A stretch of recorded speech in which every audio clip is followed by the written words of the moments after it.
Nakakalusot lang talaga eh, no? Talaga pagka na Natin nung ano, nung may tumatay doon, tanda nyo, di ba? Pinakita ko pa nga yan. Still,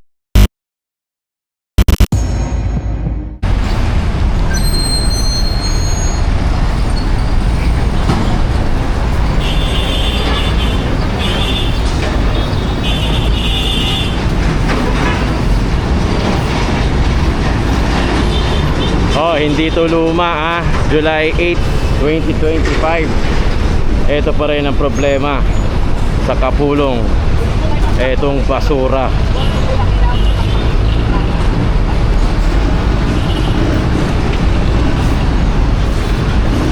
Na-vlog na natin ito nakaraan, di ba?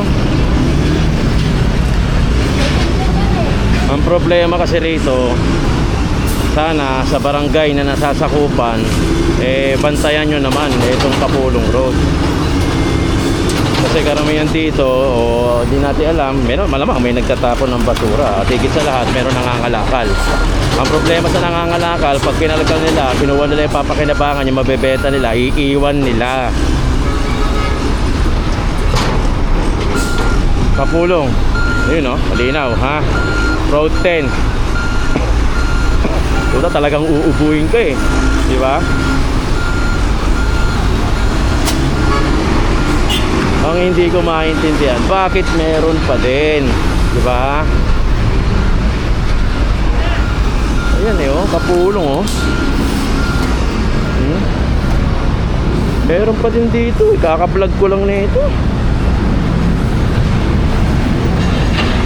Kakahakot lang din ang basura nila. Ayan, meron pa din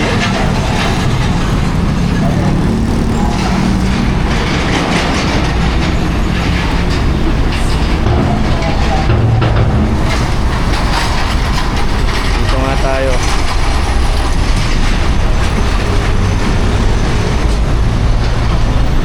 Ay, Tao, ano ba sa tingin mo, bakit meron pa rin dito?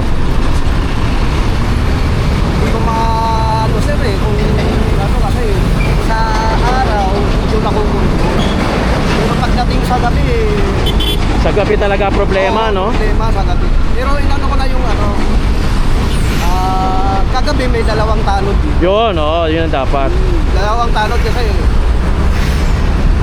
pagka Pag nalingat, matik no? matik pagkakain ko Pagbalik mo meron na, no? pagbalik ko nagugulat talaga ako, tambak na. Pero may pinatawag. Nasanay sila ng ganito, no? Opo. Meron akong pinatawag ko na lahat yung ano dyan. Meron dyan nakapula. Nakita ko. Pero sa gabi may nagbabantay. Sa gabi may nagbabantay naman. Meron po. Kaso may nakakalusot lang talaga, no? Meron talaga pagka nalingat, siyempre kakain naman po sila. Ano sila? Punta ng barangay, kakain. Pagbalik, Meron, no? meron na. Yun ang problema. Saka yung problema, sa tingin nyo ba tayo, ikaw ang nagtatapon niya, taga rito rin o ibang lugar na? Hindi po, nag-ibang lugar. Taga ibang lugar. Sa bagay, alam naman natin, no? Ayan hindi naman po lahat dito. Malamang yan, naka-truck. Yung mga taga rito, ayun po nakakariton. Okay. Pagdating ng truck, Saka iba bibigay. saka nila ibabato sa... Pwede naman yun Oy, gaya niyan, di ba? Pwede naman makiusap. Pero yung mga ibang hindi taga rito, malamang marami pang dala yun Marami. Minsan niya, may... Hindi naman isang bag lang yun di ba? Wala akong problema kung isang bag lang. Pwede ba palusutin no? Itsa mo na lang ng ganon. Oo. Ang problema, minsan Truck. isang truck, isang jeep. Jeep. Kaya yung nahuli, nung nakaraan. Oo. Ida-drop na lang dyan, no? Chechempo pag wala nakabantay. Ayun. Alright. Sige, Kao. Thank you. Barangay ano to? 105. Okay, thank you. Okay, thank you, Kao. Yun. Taga-ibang lugar pala. Shoutout sa barangay. Alam ko naman, nababantayan nyo to. Nag-iiba kayo kama ng tao. Siguro konting higpit o siguro salitan ng pagbantay, di ba? Kasi wala tinan mo meron pa din ito yung nahulihan natin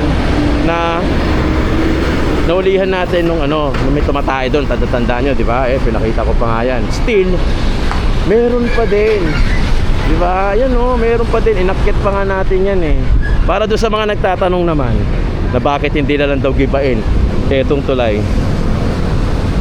Hindi po mangyayari yan, lalong-lalo na kung local yung gusto nyong gumawa ng aksyon. Etong tulay na yan, national po ang may hawak dyan. So, kailangan makipag-coordinate yung local government doon sa national bago sila kumilos patungkol dyan. Kasi yung tulay na yan, national ang nagpagawa niyan, hindi naman lokal eh, hindi naman local government eh. So, hindi mo siya pwede basta-basta pakialaman dahil national. Okay? Pwede lang alinisin, ayusin, pero yung gigibain, ibang usapan na yun. Tingnan nyo, may tayo pa dun, no? Di ba?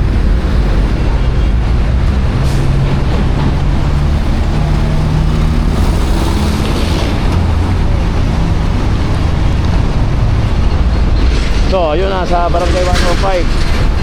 O, sinabi nila ay nababantayan, ay kaso minsan pag kumakain, ayun, nakakaligtas. Yun, pero mga nagbabasura. Eto mga to, hihintay ito. Usually nga daw, hindi raw taga rito eh, di ba? Pero eto mga to, eto raw yung mga taga rito, hihintayin nila yung truck. Hihintayin ba talaga nila? Eto, tanod pala to, hindi pala kagawad. Sir, yung mga yon, yung mga nakaside car na yun, ano yan? Hindi magkataga rito yan, sir. Paano magtatapon yan? Pagdating po ng Truck? ng truck po. Hindi mga taga rito yan. Hindi magkataga rito. Yun. O, yun, magtatapon yan dito sa truck. So, inaabangan na lang nila. Sana nga ganun. Sana ganun. Di ba? Sana mali tayo nang iniisip. Alam na tayo rito eh, di ba? Hindi tayo wholesome dito. Di ba? Hindi tayo sugar coating dito. Di ba? Diyos ko naman, no? Pag sinugar coat natin yung ganyan, walang mangyayari sa atin yan. Di ba? Oh, may police station pala rito. Ayun, no? Kita nyo ba? Katabi lang pala yung police station. Agoy. Ayan ang location. Kapulong Road. Nakausap na natin yung tanod. Akala ko kagawad. Ewan ko, bahala na kung kagawad man siya o tanod man siya. Pero shoutout sa inyo. Diba? Tayo napag-utusan din naman eh. Tayo kasi inallowed din naman ni Yorme para makapag-vlog, makapagbantay. Alam mo yung konting kalampag, konting kilos. Diba? Walang mangyayari. Wag tulungan natin si Yorme. Hindi pa pwedeng si Yorme lang eh. Pag si Yorme lang ang pinakilos natin, wala, babaksak lang si Yorme. Pero pagka tulong-tulong tayo, ayun, masisiwata natin yan. Diba? Kaya naman eh. Napatunayan na ni Yorme yan ilang beses eh. Kaya naman, pero tulong-tulong. Again, sinabi nga ni Yorme Isko Moreno, diba? Tulong-tulong, tulungan nyo ko. He cannot do it alone.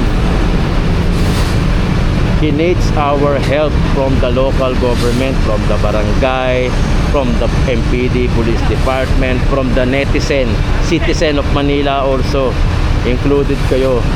Responsibilidad natin yung paglilinis sa Kamaynilaan. Tulong-tulong tayo. Huwag natin iasa lahat sa Lionel, sa DPS, sa mga kapulisan, sa barangay. Tayo na yan eh. Kaya na natin yan.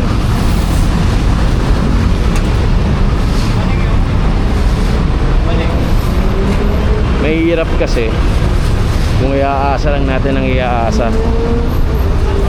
Pero yung bis na kumilos, wag na tayong umasa.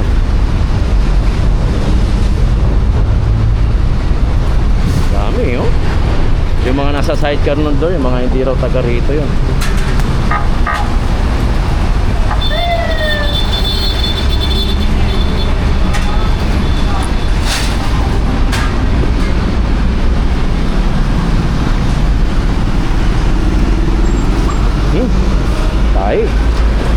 Alright, I like it.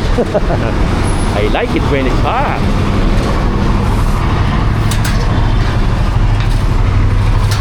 Hindi ko ma-explain yung amoy ng basura. Halo-halo. Tae, basura, ihi, puta, name it pare. Name it mga kayon. Tayo na. Bit-bit mo tong amoy na to hanggang sa pag-uwi mo. Pero wala eh, kailangan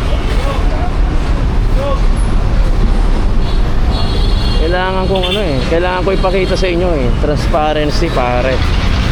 Hindi tayo sugarcoat, hindi tayo wholesome dito. Kung i-sugarcoat ko lang to, wholesome content lang tayo. Punta wag na tayo mag-content. Tunay na balita, walang kinakampihan, sumasalamin sa katotohanan nga eh. Tapos gano'n, di ba?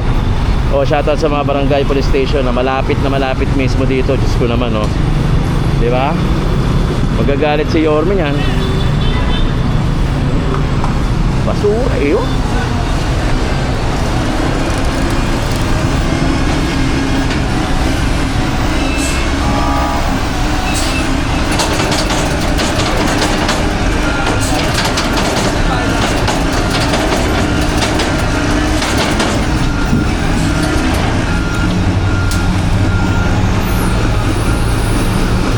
Mga kayo, kung di ka pa nakapag-subscribe, subscribe ka na.